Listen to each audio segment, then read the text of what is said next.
కార్యక్రమ అధ్యక్షులు శ్రీ తోట ఆగయ్య గారు, గౌరవ వేములవాడ నియోజకవర్గ ఇన్ఛార్జ్ మీ అందరికీ ఆప్తులు పెద్దలు శ్రీ చెలిమేడ లక్ష్మీ నరసింహారావు గారు, గౌరవ చొప్పదండి నియోజకవర్గ బాధ్యులు పెద్దలు మాజీ శాసనసభ్యులు సుంకె రవిశంకర్ అన్న గారు, గౌరవ కరీంనగర్ జిల్లా పరిషత్ మాజీ అధ్యక్షురాలు సోదరి శ్రీమతి తుల ఉమ గారు, గౌరవ రాజన్న సిరిసిల్ల జిల్లా పరిషత్ మాజీ అధ్యక్షురాలు సోదరి అడ్డంగా గోడగడితే ఎట్లా తమ్మి జరుగురు తమ్మి జరుగురు ఇంకెనక జరుగు వాళ్ళ గనవండి అటు జరుగురా తమ్మి సైడ్కు రాని దయచేసి అట్లా అడ్డంగా గోడగట్టకురు జరుగురు.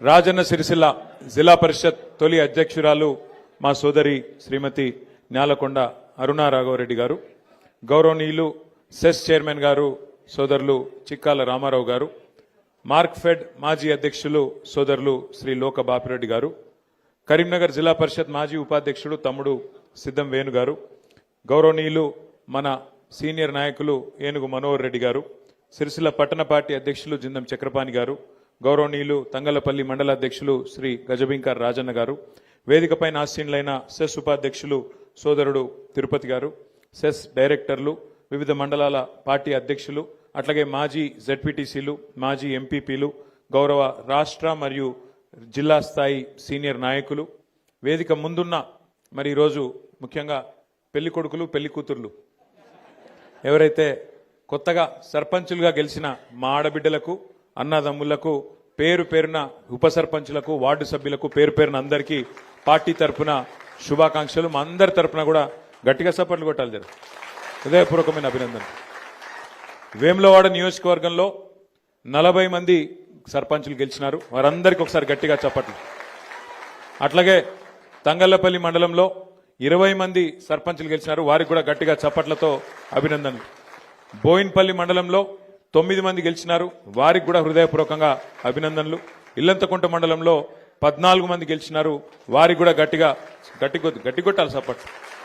మొత్తం 2 దశల్లో జరిగిన ఈ ఎన్నికల్లో మరి 83 మంది వేములవాడ, అదేవిధంగా ఇల్లంతకుంట, బోయిన్పల్లి, తంగళ్లపల్లి కలిపితే 83 మంది సర్పంచ్లుగా గెలిచిన బీఆర్ఎస్ మద్దతుదారులందరికీ పేరు పేరున అభినందనలు. అయితే చాలామంది పెద్దలు మాట్లాడి చాలా విషయాలు మీకు చెప్పే ప్రయత్నం చేసినారు. ముందుగా మీకు ఒక్కసారి మీ హక్కుల గురించి కూడా తెలుసుకోవాల్సిన బాధ్యత, అసలు ప్రభుత్వాలు ఎట్లా పనిచేస్తాయో తెలుసుకోవాల్సిన బాధ్యత కూడా మీ మీద ఉన్నది. మొదటి విషయం ఏంటంటే, మీరు సర్పంచ్ అంటే ఈ రాష్ట్రానికి ముఖ్యమంత్రి ఎట్లనో సర్పంచ్ గారంటే గ్రామానికి పెద్ద దిక్కుగా, గ్రామానికి పెద్దగా సర్పంచ్ గారే ఉంటారు. సర్పంచ్ గారు, వారి కింద ఉప సర్పంచ్ గారు, అట్లాగే వారి కింద మొత్తం వార్డు సభ్యులు మొత్తం కలిసి మీది స్థానిక ప్రభుత్వం. భారతదేశంలో మనకు 5 రకాల ప్రభుత్వాలు ఉంటాయి. 5 రకాల స్థానిక ప్రభుత్వాలు, 5 రకాల ప్రభుత్వాలు మొత్తం పైనుంచి కింది దాకా చూస్తే 5 రకాలు. మొదటిది దేశం చూస్తే మరి కేంద్ర ప్రభుత్వం, భారతదేశాన్ని మొత్తానికి ఒక ప్రధానమంత్రి, మంత్రిమండలి, పార్లమెంట్ సభ్యులు, పైన ఢిల్లీలో వాళ్ళు ఉంటారు. ఆడికెళ్ళి కొద్దిగా కిందికి వస్తే మనకి 28 రాష్ట్రాలు ఉన్నాయి. రాష్ట్రానికి ఒక ముఖ్యమంత్రి, రాష్ట్ర ప్రభుత్వము, మంత్రిమండలి, ఎమ్మెల్యేలు, ఎమ్మెల్సీలు అక్కడ ఉంటారు. ఆడికెళ్ళి కొద్దిగా కిందికి వస్తే జిల్లా ప్రభుత్వం, జిల్లా పరిషత్ ఉంటుంది. జిల్లా పరిషత్లో జిల్లా పరిషత్ చైర్మన్ గారు, జెడ్పీటీసీలు వాళ్ళు ఉంటారు. కొద్దిగా కిందికి వస్తే మున్సిపాలిటీ, మండలం. మున్సిపాలిటీలో మున్సిపల్ చైర్మన్ గారు, కౌన్సిలర్లు ఉంటారు. మండలంలో మండల పరిషత్తు, అదేవిధంగా ఎంపీటీసీలు వాళ్ళు ఉంటారు. మరి కిందికి మొత్తంగా చూసినట్టయితే 5 అంచెల్లో కింద ఉండేది ప్రజలకు అత్యంత సన్నిహితంగా ఉండేది ఏంటిది అంటే గ్రామ పంచాయతీ. మరి ఆ గ్రామ పంచాయతీలో సర్పంచ్ గారు, ఉప సర్పంచ్ గారు, వార్డు సభ్యులు, అంటే ఈ రకంగా 5 ప్రభుత్వాలు దేని దానికే పనిచేస్తూ ఉంటాయి. అయితే ప్రజలు కోరుకునేది ఏంటంటే ఈ 5 అంచెల ప్రభుత్వాలు ఒకదానితోనొకటి సమన్వయంతో పనిచేయాలి. ఎందుకంటే ఎవరి హక్కులు వాళ్ళకున్నాయి, ఎవరి నిధులు వాళ్ళకున్నాయి, ఎవరి విధులు, ఎవరి బాధ్యతలు వాళ్ళకున్నాయి. ఇంతకుముందు ఒక తమ్ముడు వెనకకెళ్ళి వచ్చి చెప్తున్నాడు, అన్నా ఎమ్మెల్యేలు బెదిరిస్తాన్రు, మరి మేము మా దగ్గరికి రావాలను, పైసలు మేమే ఇవ్వాలి అని మాట్లాడుతున్నాను. ఎమ్మెల్యేల చేతులు ఏమి ఉండదు, మీకు ఇచ్చేది కానీ పోయేది కానీ. ఎమ్మెల్యే నిధులు ఆయనకుంటాయి, కానీ గ్రామ పంచాయతీకి సంబంధించి డైరెక్ట్గా ఫైనాన్స్ కమిషన్ ద్వారా మీకు డబ్బులు, అంటే రాష్ట్ర ప్రభుత్వానికి మొత్తం స్థానిక సంస్థలకు మనం కేంద్రానికి కట్టే పన్నులకు వెళ్ళే వాళ్ళు మనకు ఉల్టా ఫైనాన్స్ కమిషన్ ద్వారా పైసలు ఇస్తారు.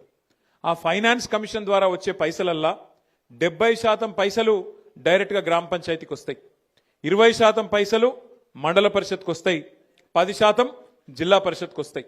మొత్తం రూపాయి వస్తే 70 పైసలు మీకు రావాలి, 20 పైసలు మండల పరిషత్కి పోవాలి, అట్లాగే 10 పైసలు జిల్లా పరిషత్కి పోవాలి. అందరు కలిసి సమన్వయంతో జెడ్పీటీసీ ఎంపీటీసీ అందరు కలిసి సమన్వయంతో పనిచేయాల్సి ఉంటుంది. చాలా మంది మిత్రులు, నేను ఎందుకంటే పంచాయతీరాజ్ మంత్రిగా పనిచేసిన కాబట్టి నాకు ఈ విషయం కొంత లోతుగా తెలుసు. చాలా మంది మిత్రులు కన్ఫ్యూజ్ అవుతూ ఉంటారు. ముఖ్యంగా ఎంపీటీసీలు జెడ్పీటీసీలు ఏమంటారంటే, అరే నేను సర్పంచ్ ఏమో ఒక ఊళ్ళో గెలిచిండు, ఎంపీటీసీ నేను 4 ఊళ్ళ పొత్తులో గెలిచిన, మరి నేను పెద్దోని కదా, నాకు పెద్దపీట వేయాలి కదా అంటారు. తప్పేం లేదు, వాళ్ళు అడిగిన దానిలో తప్పేం లేదు. కానీ వాస్తవం ఏంది అంటే, మీ అందరికి అది మీ అందరు చూసే ఉంటారు ఆ టీవీ ప్రకటన, భగవంతునికి భక్తునికి అనుసంధానమైంది ఏంది, బాబా ఏంది ఏం తెలుసు, అంబికా దర్బార్ అగర్వత్. ఆయన అంబిక ఆయన సంతోషపడతారు ఎక్కడ. అసలు ఈ ఎంపీటీసీ పదవి జెడ్పీటీసీ పదవి ఏంది అంటే, ఈ 5 అంచెల ప్రభుత్వాలలో ఇప్పుడు గ్రామ పంచాయతీల సర్పంచ్ గారు ఉంటారు, వార్డు మెంబర్లు ఉంటారు. మీరు మొన్ననే గెలిచి వచ్చిండ్రు, మరి మీకు మండలం నుంచి నిధులు తీసుకురావాలి కదా. అంటే ఉదాహరణకి ఏంది, ఇప్పుడు గ్రామంలో ఏమున్నది ఏం లేదు, గ్రామంలో ఇగో ఫలానా పని ఉన్నది, ఫలానా పని చేయాలి, మరి సర్పంచ్ గారు దేనికి పైసలు పెట్టాలి. అట్లాగే మరి ఎంపీటీసీ గారు ఏం చేయాలి, ఎంపీటీసీ గారు గ్రామానికి మండలానికి మధ్యన అనుసంధానకర్త, అంబికా దర్బార్ అగర్వత్ అన్నట్టు. అర్థమైందా?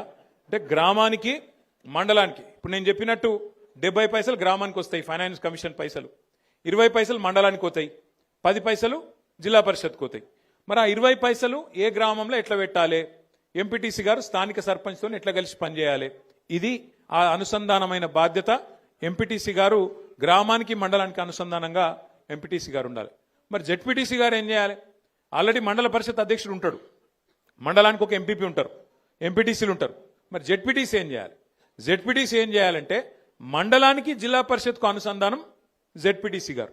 అంటే ఆ 10% డబ్బులు ఏవైతే జిల్లా పరిషత్కు వస్తాయో ఫైనాన్స్ కమిషన్కు, అట్లాగే వాళ్ళకి ఇతర రూపంలో కూడా కొన్ని వస్తాయి పైసలు, వాటిని మరి జిల్లా పరిషత్తు ఎట్లా నిర్ణయం తీసుకోవాలి, ఏ మండలంలో ఎంత ఖర్చు పెట్టాలి అనేది జెడ్పీటీసీ, మండల పరిషత్ అధ్యక్షుడు, ఎమ్మెల్యే గారు అందరూ కలిసి అనుకొని ఖర్చు పెట్టాల్సిన అవసరం ఉంటుంది. కాబట్టి మీరు ఎవ్వల కింద పనిచేస్తలేరు, మీది మీరు సర్వ స్వతంత్రులు. ఇంతకుముందు మీరు చెప్పినట్టు, లక్ష్మీనరసింహరావు గారు చెప్పినట్టు, రేపటి రోజున గ్రామ పంచాయతీ తీర్మానం లేకుండా రాష్ట్ర ప్రభుత్వం కూడా కొన్ని పనుల్లో ఏలు పెట్టే అవకాశం ఉండదు. ఫలానా వర్క్ కావాలి, ఫలానా వాళ్ళకి ఇల్లు ఇవ్వాలి, లిస్ట్ ఎక్కడ పెట్టాలి, గ్రామ పంచాయతీలనే పెట్టాలి. ఎవరికి ఇండ్లు ఇస్తున్నాం, ఎవరికి కార్డులు ఇస్తున్నాం, ఎవరికి ఏ సంక్షేమ పథకం ఇస్తున్నాం, ఎవరికి రేపు పింఛన్ పెంచాలి, ఎవరికి ఏం చేయాలి, లబ్ధిదారుల లిస్టు ఎక్కడ పెట్టాలి, గ్రామ పంచాయతీలనే పెట్టాలి. దానికి బాధ్యులు మీరే అవుతారు. ఎమ్మెల్యేలు ఇంకొకరు నీలిగి మీ మీద డాగేస్తే, మిమ్మల్ని బెదిరిస్తే దాంతో అయ్యేది కానీ ఇంకోటి కానీ ఏం లేదు. మీరు ఖచ్చితంగా గుర్తుపెట్టుకోవాల్సింది, మీ హక్కులు మొదలు తెలుసుకోవాలి. మీకు ఏం అధికారం ఉన్నది, మీకు ఎట్లా నడిపే అధికారం ఉన్నది, ఇది మీరు తెలుసుకోవాలంటే మాటలతో కాదు. అందుకే నేను జిల్లా ప్రెసిడెంట్ గారిని కోరుతా ఉన్నా, లక్ష్మీనరసింహరావు గారిని, రవిశంకర్ గారిని, అట్లాగే మా మానకొండూరు ఎక్స్ఎమ్మెల్యే గారిని కూడా కోరుతా ఉన్నా. మనం ఇప్పుడు సర్పంచ్ ఎలక్షన్లు 17 తారీఖు నాడు 3వ విడత కూడా అయిపోతాయి. అయిపోయాక జిల్లా పరిషత్ ఎలక్షన్, మండల పరిషత్ ఎలక్షన్ కూడా ప్రభుత్వానికి పెట్టక తప్పది. మరి జనవరిలో పెడతారా, ఫిబ్రవరిలో పెడతారా తెలియదు, పెడతారా అంటుండ్రు. అది కూడా పెట్టుకున్నాక అది కూడా పూర్తి అవుతుంది. పూర్తి అయిపోగానే మనం గెలిచిన జెడ్పీటీసీలు, ఎంపీపీలు, ఎంపీటీసీలు, సర్పంచులు, ఉప సర్పంచులు, వార్డు సభ్యులు అందరితో కలిసి మీకు ఒక వర్క్షాప్ పెడతాం. మనం పెద్దలను పిలుస్తాం. ఎవరెవరైతే గతంలో పంచాయతీరాజ్ డిపార్ట్మెంట్లో పనిచేసిన వాళ్ళు ఉన్నారో పెద్దలు, డిపిఓలుగా, డిఎల్పిఓలుగా పనిచేసిన పెద్దలు ఉంటారు, మంచి నిష్ణాతులు ఉంటారు, నిపుణులు ఉంటారు. వాళ్ళని పిలిచి తెలంగాణ పంచాయతీరాజ్ చట్టం ఏంటిది, అందులో సర్పంచ్ గారి విధులేంది, ఎంపీటీసీ గారి విధులేంది, మీ హక్కులేంది, వాటిని ఒకవేళ ప్రభుత్వం ఏమన్నా కాలరాసే ప్రయత్నం చేస్తే, ఇప్పుడే మా తమ్ముడు వచ్చి చెప్తా ఉన్నాడు, ఏం పేరు తమ్ముడు మర్చిపోయినరా, అంజీ చెప్తున్నా నాకు వచ్చి, అన్నా మా ఎమ్మెల్యే ఓడిపోయినాను బాగా బాధలున్నాడు, చాలా గెలుస్తా అనుకున్నాడు, ఓడిపోయిండు, బాగా బెదిరించిండు. ఒక ఎమ్మెల్యేనే కాదు తమ్మి, ముఖ్యమంత్రి ఏమో తిరుగుతాండు ఈ ప్రచారంలో, మీరు చూసిరు. నాకు తెలిసి చరిత్రలో జరగలే, పంచాయతీ ఎలక్షన్ల, సర్పంచ్ ఎలక్షన్ల ముఖ్యమంత్రి తిరగంగా నేనైతే ఎప్పుడు చూడలే. విజయోత్సవాల పేరిట ఏది 2 సంవత్సరాలు నిండినాయి, మేమేదో గొప్పగా నడిపినాం అని చెప్పి విజయోత్సవాల పేరు మీద జిల్లా తిరిగి ముఖ్యమంత్రి గారు కూడా పరోక్షంగా సర్పంచ్ ఎన్నికల్లో ప్రచారం చేశారు. ఇక ఎమ్మెల్యేల బెదిరింపులకైతే ఇక అంతులేదు పొంతులేదు. గెలిపియపోతే చూస్తున్నారు మీరు, ఎమ్మెల్యేలు స్పీచ్లే ఇస్తాను ఓపెన్గా, ఇండ్లియా నా ఇంటి ముంగటికి వస్తే మెడల్ బట్టి నూకుతా అని చెప్పి వాళ్ళు మాట్లాడుతూ ఉన్నారు. అట్లా బెదిరించింది. ఇక కొన్ని దగ్గరలో అయితే ఇంకా అన్యాయం. నిన్న నేను సూర్యాపేట జిల్లాకు పోయినా, నల్గొండ జిల్లాకు పోయినా, అక్కడైతే అన్యాయం. ఒక సోదరుడు మల్లయ్య యాదవ్ గారని ఆయన మీద దాడి చేసి కిరాతకంగా హత్య చేసి చంపేసిండ్రు. ఇంకొకాడ ఒక సోదరుడు మనోడు నామినేషన్ వేస్తే ఆయన ఎత్తుకపోయి కిడ్నాప్ చేసి ఆఖరికి ఎంత ఘోరమంటిగా చెప్పరాదు, నా నోటితో నేను చెప్పలేకపోతున్నా. అంత కిరాతకం కూడా అక్కడ తిప్పర్తి మండలంలో ఒక మనోడు సోదరుడు ఆయన మీద కూడా చేసినారు. ఇంకో దగ్గరనైతే గెలిచినాక ఓట్లు వేసినాక, గెలిచినాక కాదు, ఓట్లు వేసినాక మన ఓట్లు కావాలని తీసేసి తీసుకుపోయి మోరిలో వారేసిండ్రు. ఇట్లా ఎన్నో కిరాతకాలు చేయంగా కూడా, ఎన్నో రకాలుగా మన వాళ్ళ మీద ఒత్తిడి పెట్టంగా, ఇబ్బంది పెట్టంగా కూడా ఇవాళ రాష్ట్ర వ్యాప్తంగా 2 దశల్లో ఎలక్షన్లు జరిగితే ఈ 2 దశల్లో కూడా ఒక్కొక్క దగ్గర ఒక్కొక్క తిరుగు, కానీ కొన్ని దగ్గరలో 40%, కొన్ని దగ్గరలో 30%, కొన్ని దగ్గరలో 50%, కొన్ని దగ్గరలో 60-70% కూడా గెలిచి సత్తా చాటిన గులాబీ దండుకు, గులాబీ సైనికులకు నేను శిరస్సు వంచి మీకు అభినందనలు తెలియజేస్తా ఉన్నా. మామూలు విషయం కాదు ఇది. ఎందుకంటే 2 ఏళ్లలోనే ప్రభుత్వం మీద ఇంత స్థాయిలో వ్యతిరేకత వచ్చుడు, ఇంత స్థాయిలో తిరుగుబాటు జరుగుడు, ఇది మామూలు ముచ్చట కాదు. ఎందుకంటే ప్రజలు కూడా జనరల్గా ఎట్లుంటారంటే ఇంకో 3 ఏళ్ళు గవర్నమెంట్ ఉంది కదా సూతాంతి అన్నట్టు ఉంటారు. కానీ తెలంగాణలో పరిస్థితి అలాగున్నది. మీరు గమనించండి, ఎంత కోపం ఉంటే, ప్రభుత్వం మీద ఎంత వ్యతిరేకత ఉంటే ఇట్లాంటి వ్యతిరేక ఫలితాలు వస్తాయి. ఒకసారి యాద్ చేసుకోండి. మన ప్రభుత్వం ఉన్నప్పుడు 32 జిల్లా పరిషత్లు ఉంటే 32 మనమే గెలిచినాం. 143 మున్సిపాలిటీలు ఉంటే 136 మున్సిపాలిటీలు గెలిచినాం. జెడ్పీటీసీలు దగ్గర 450 దాకా గెలిచినాం. మండలాలు దగ్గర 430 దాకా గెలిచినాం. 520 చిల్లర మండలాలు ఉండే అప్పుడు కొద్దిగా పెరిగినాయి ఇప్పుడు. అట్లాగే గ్రామ పంచాయతీలు 12,000 ఉంటే దగ్గర 9,000 మనమే గెలిచినాం. కేవలం అక్కడనో ఇక్కడనో వాళ్ళు ఒక 15-20% గెలిచిరు, కానీ మనం గెలిచినట్టు 30%, 40%, 50-60% వాళ్ళు ఎక్కడ కూడా గెలవలేదు. 2 ఏళ్లు తిరగకుండానే ప్రభుత్వానికి ఈ పరిస్థితి వచ్చింది. మరి పెద్దల ఆత్మవిమర్శ చేసుకోవాలి కాంగ్రెస్ వాళ్ళు. ఎందుకు 2 ఏళ్లు తిరగకుండానే ప్రజలలో ఇంత కోపం వచ్చింది? మనకు కనబడుతూనే ఉన్నది. యూరియా బస్తాల కోసం తనలాడుడే, కరెంటు కోసం ఆగం, ఏ పథకం కూడా చక్కగా అమలు అయితలేదు. రైతు రుణమాఫీ అన్నారు, 2 లక్షలు అన్నారు, ఎక్కడ కూడా చారణకు మించి చక్కగా జరగలే. అట్లాగే రైతు బంధు పెంచుతామన్నారు, 10,000 కేసీఆర్ ఇస్తే మేము 15,000 అన్నారు, ఇలా అది కూడా చక్కగా ఇయ్యలేదు, 2 సార్లు ఎగ్గొట్టిండ్రు. ముసలోళ్ళకు పెన్షన్ పెంచుతామని చెప్పి ఆశ పెట్టి 2,000 4,000 చేస్తామని ఆశ పెట్టి ఆ 2,000 కూడా 2 నెలలు ఎగ్గొట్టింది ఈ ప్రభుత్వం. 2 ఏళ్ళు అయినా కూడా 100 రోజుల్లో చేస్తామని చెప్పి 800 రోజులు అయినా కూడా అవి కూడా చేయలే. మహిళలకు మోసం చేసిండ్రు, నెలకు 2,500 అన్నారు, తులం బంగారం అన్నారు, అవి కూడా ఇయ్యలే. ఇవన్నీ చేయబట్టి ఇలా ప్రజలల్లా విపరీతమైన కోపం ఉన్నది. కానీ మనం బాధపడవలసిన అంశం కానీ భయపడవలసిన అవసరం కానీ ఎంత మాత్రం లేదు. ఇప్పటికే దగ్గర ఆటాన గవర్నమెంట్ అయిపోయింది. ఎందుకంటే ఆఖరి 6 నెలలు 9 నెలలు ఏం ఉండదు, ఎలక్షనే తప్ప ఏం లేదు. 2 ఏళ్ళు అయిపోయింది, చూస్తుంటేనే 2 ఏళ్ళు ఒడిచిపోయింది. ఇక మిగిలేది ఇంకొక 2 ఏళ్ళే ఉన్నది, ఇంకా తర్వాత ఎలక్షన్ వస్తుంది పక్కా. గెలిచిన సర్పంచులు ఉప సర్పంచులు మీరు ఒక్క విషయం దయచేసి యాద పెట్టుకోండి. ఈ గవర్నమెంట్లో మీరు పనిచేసేది 2-2.5 ఏళ్ళే. మళ్ళీ అటెన్కా వచ్చే గవర్నమెంట్లో, మన గవర్నమెంట్లో మళ్ళా 2-2.5 ఏళ్ళు మీరే ఉంటారు.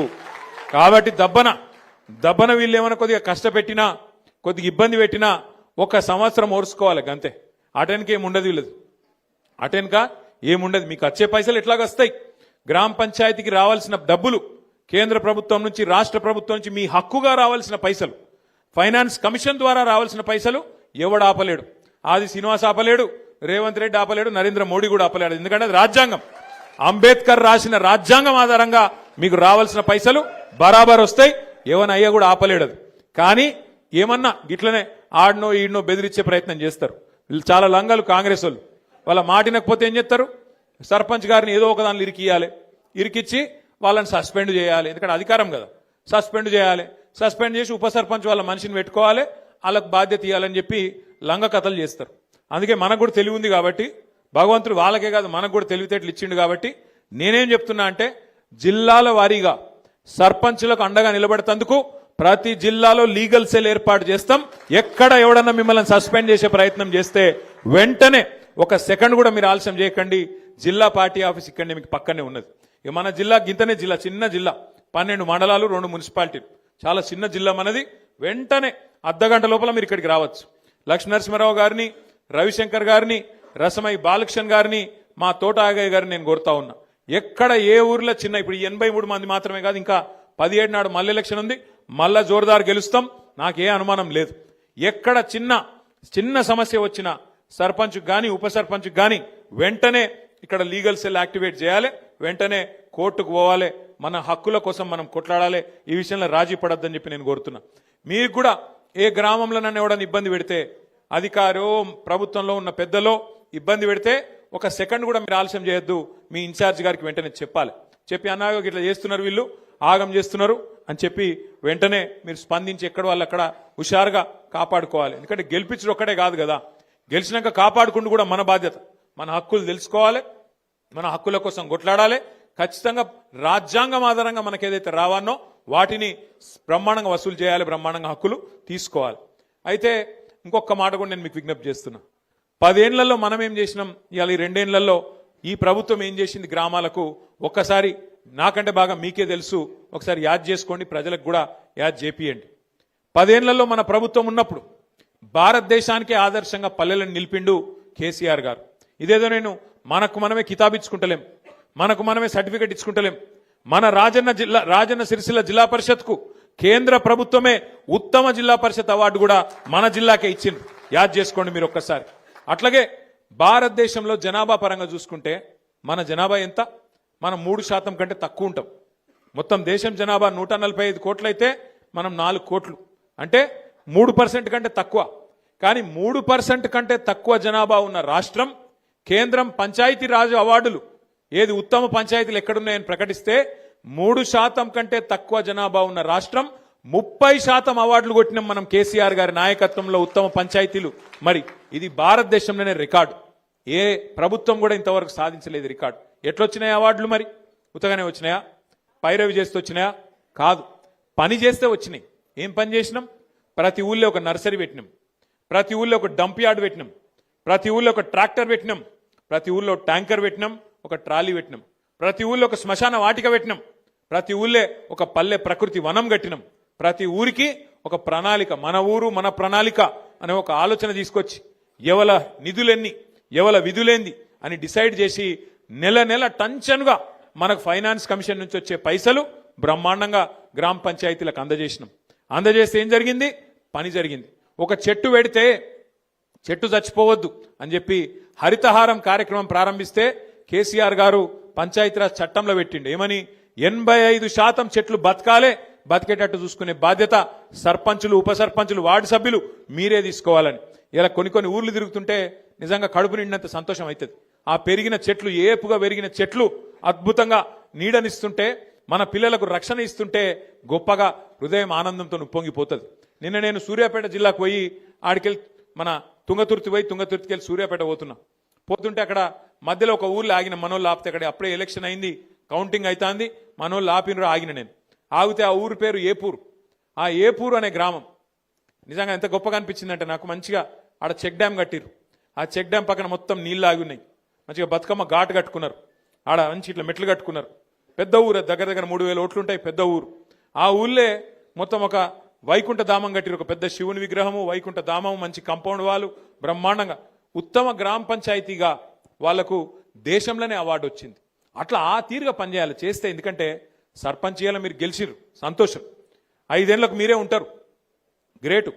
కానీ పని చేసి చూపెడితే, పని చేసి ప్రజలకు, ఎందుకంటే ప్రతి ఒక్కరు మీరు మాట ఇచ్చింటారు, ఫలానా పని ఫలానా పని ఫలానా పని నేను చేస్తా అని చెప్పింటారు. కాబట్టి మనం చేయాల్సిందల్లా ఏంటంటే పదవిలోకి వచ్చుడు ముఖ్యం కాదు, పదవిలోకి వచ్చినాక ఆ పదవికి వన్నె తెచ్చే విధంగా, ఆ పదవికి గౌరవం పెంచే విధంగా ప్రజల ముందు నడుచుకుంటేనే మనని యాది పెట్టుకుంటారు. ఇగో ఫలానా సర్పంచ్ గారు ఉన్న టైంలో ఇగో ఫలానా పని అయింది, ఇంత గొప్పగా పనిచేసి మా ఊరును బాగా చేసిండ్రు అనే విధంగా ఆలోచించడం జరుగుతుంది. ప్రజలు కూడా యాద్ చేసుకోవడం జరుగుతుంది. ఎందుకంటే పదవులు పోతాయి, ప్రాణాలు కూడా పోతాయి, కానీ మిగిలేది పేరు ఒక్కటి మాత్రమే. మిగిలేది మనిషికి జీవించినంత కాలం మంచిగా పనిచేస్తే మరణించిన తర్వాత కూడా మిగిలేది పేరు ఒక్కటే. కాబట్టి దయచేసి నేను మిమ్మల్ని కోరేది, ఏ గౌరవం అయితే ప్రజలు మీకు ఇచ్చిండ్రో, ఏ గౌరవం అయితే మన పార్టీ నాయకులు కార్యకర్తలు ఇవాళ కష్టపడి మీకు అందించినరో, మీ గెలుపును అందించినరో, మీరు ఆ గెలుపును ఆస్వాదించండి. కానీ మీకు వచ్చిన ఈ పదవిని ప్రజల కోసం మన పనుల కోసం, గ్రామం పనుల కోసం పూర్తి స్థాయిలో వినియోగించండి, అండగా మేముంటాం. మన ఎమ్మెల్సీలు ఉన్నారు, ఎమ్మెల్యేల సంబంధించి మరి కొంతమంది ఎంపీలు ఉన్నారు, 4 రాజ్యసభ ఎంపీలు, అక్కడనో ఇక్కడనో కొంత నిధులు కూడా అందించే ప్రయత్నం తప్పకుండా చేస్తాం. భయపడవలసిన అవసరం లేదు. అట్లాగే మీకు ఫైనాన్స్ కమిషన్ ద్వారా వచ్చే డబ్బులు రొటీన్గా రాజ్యాంగబద్ధంగా వచ్చేటి ఎట్లాగూ వస్తాయి. ఇయ్యకపోతే అసెంబ్లీలో, శాసన మండలిలో, పార్లమెంట్లో వాళ్ళను తప్పకుండా నిలదీసి ఆ డబ్బులు ఇప్పించే బాధ్యత కూడా మేము తీసుకుంటామనే మాట కూడా నేను మీకు విజ్ఞప్తి చేస్తున్నా. మీ మీద ఎవరు ఏమీ చేయలేరు. ఎవరు బెదిరించినా, ఎవరు ఎన్ని రకాల ప్రలోభాలు పెట్టినా వాటికి లొంగకుండా మీరు ఆల్రెడీ గెలిచి వచ్చినారు. చాలా చాలా సంతోషం. నేను మిమ్మల్ని కోరేది ఒకటే, అరే మన పని అయిపోయింది, మరిగా మనం పక్క కూర్చుంటామంటే నడవదు. ఇంకొక మన జిల్లాలోనే ఇంకొక 4-5 మండలాల్లో ఎలక్షన్ ఉంది. అక్కడ కూడా మీరు దిగాలి. మీ చుట్టాలో, దోస్తులో, వాళ్ళో వీళ్ళు ఉంటే మన పార్టీ నాయకులు గెలిచేటట్టు. ఎందుకంటే ఒక్కొక్కరు ఎలక్షన్లు ఎంత కష్టపడ్డారో మీకు తెలుసు, మీ ఎలక్షన్లు ఎంత తనలాడిరో మీకు తెలుసు. కాబట్టి అక్కడ మనోళ్ళు కూడా కొట్లాడుతున్నారు 17 తారీఖు రోజు. వాళ్ళు కూడా గెలిచేటట్టు మీరు కూడా మరి వేడి నీళ్ళకి సన్నీళ్ళు సాయం అన్నట్టు కొంత సాయం చేయండి. అవసరమైతే ఒక రోజు ఒక పూట అడిదికి పోయిరాన్రి. అక్కడ కూడా మీకు తెలిసిన వాళ్ళు, దోస్తులో, చుట్టాలో, క్లాస్మేట్సో ఎవరన్నా ఉంటే ఒక అడుగు పక్కకు పోయి అక్కడ కూడా చెప్పి రావాలి, మనోళ్ళు గెలిచేటట్టు చూసుకోవాలి. ఎందుకంటే పెద్దలు ఒకటే చెప్తారు, ఎక్కడ పోగొట్టుకున్న దాన్ని మళ్ళీ అక్కడనే దేవులాడుకోవాలి. మనకు అధికారం పోయిందని బాధ లేదు, అధికారం పోయిందన్న బాధ ఏం లేదు. సరే, వేములవాడలో మీకు తెలుసు, పాపం 4 సార్లు ఓడిపోయింది ఆయన అని చెప్పి ఆయన ఏడుచుకుంటా తిరిగితే ఏదో 4 ఓట్లు వేసిరు. ఆయన ఏం పెద్ద మేయారిటీతో నేను గెలవలే, తిప్పి కొడితే ఎంత 12,000 14,000 ఓట్ల మేయారిటీతో గెలిచిండు. ఆయన ఏమో పెద్ద దానికేదో చాలా గొప్ప ఇది లెక్క. తెల్లారులేస్తే కేసీఆర్ గారిని తిట్టుడు, తెల్లారులేస్తే కేసీఆర్ను అట్లా ఇంత మాట అంత మాట అనుడు. గది కాదు కదా గెలిపించింది నిన్ను. శాతనైతే మాకంటే ఎక్కువ పని చేసి చూపెట్టు, శాతనైతే మాకంటే ఎక్కువ చెయ్యి. రైతు బంధు 15,000 చేస్తానో కదా చెయ్యి, 4,000 పెన్షన్ చేస్తానో కదా చెయ్యి, మహిళలకు 2,500 ఇస్తానో కదా ఈ పని చేయగలిగితే గా పని చేయి. తెల్లారులేస్తే కేసీఆర్ని తిట్టాలి, తెల్లారులేస్తే బీఆర్ఎస్ వాళ్ళని తిట్టాలి. గది కాదు కదా రాజకీయం అంటే. అందుకే నేను మిమ్మల్ని కోరేది ఏంటంటే, ఇక ఎలక్షన్ల దాకానే రాజకీయం. ఎలక్షన్లు అయిపోయాక పనిలో పడాలి, పని చేయాలి. గ్రామానికి, రాష్ట్రానికి, ప్రజలకు, మనం ఎన్నుకున్న మన ప్రజలకు మనం సేవలు అందించాల్సి ఉంటుంది. ఆ దిశగా ముందుకు పోదాం. మీ అందరికి కూడా 84 మంది సర్పంచులు, అదేవిధంగా గౌరవ ఉప సర్పంచులు, వార్డు సభ్యులు ఎవరెవరైతే గెలిచి వచ్చిండ్రో, వాళ్ళని ఎవరెవరైతే గెలిపించిండ్రో వాళ్ళందరికీ శుభాకాంక్షలు తెలియజేస్తూ నేను దయచేసి మిమ్మల్ని కోరేది, ఆగమాగం చేయకూరి ముందు సర్పంచులకు సన్మానం చేద్దాం. ఎందుకంటే వాళ్ళందరూ కష్టపడి గెలిచి వచ్చిండ్రు. 84 మంది ఇక్కడ ఉన్నారు. మిగతా వాళ్ళు జర్ర ఓపికగా ఉండాలి. మండలాల వారీగా, గ్రామాల వారీగా మన ప్రెసిడెంట్ గారు పిలుస్తారు. వాళ్ళు పిలిచిన వాళ్ళే రావాలి. డిసిప్లిన్గా దయచేసి సహకరించాలని కోరుతూ మళ్ళొక్కసారి మీ అందరికీ గట్టిగా చప్పట్లతో అభినందనలు చెప్పాలని చెప్పి కోరుతూ, జై తెలంగాణ. వేదిక మీద కూర్చున్న చప్పట్లు కొడతలేరు, గట్టి కొట్టాలి. జై తెలంగాణ. కేసీఆర్ గారి నాయకత్వం, కేసీఆర్ గారి నాయకత్వం. Thank you. జై తెలంగాణ.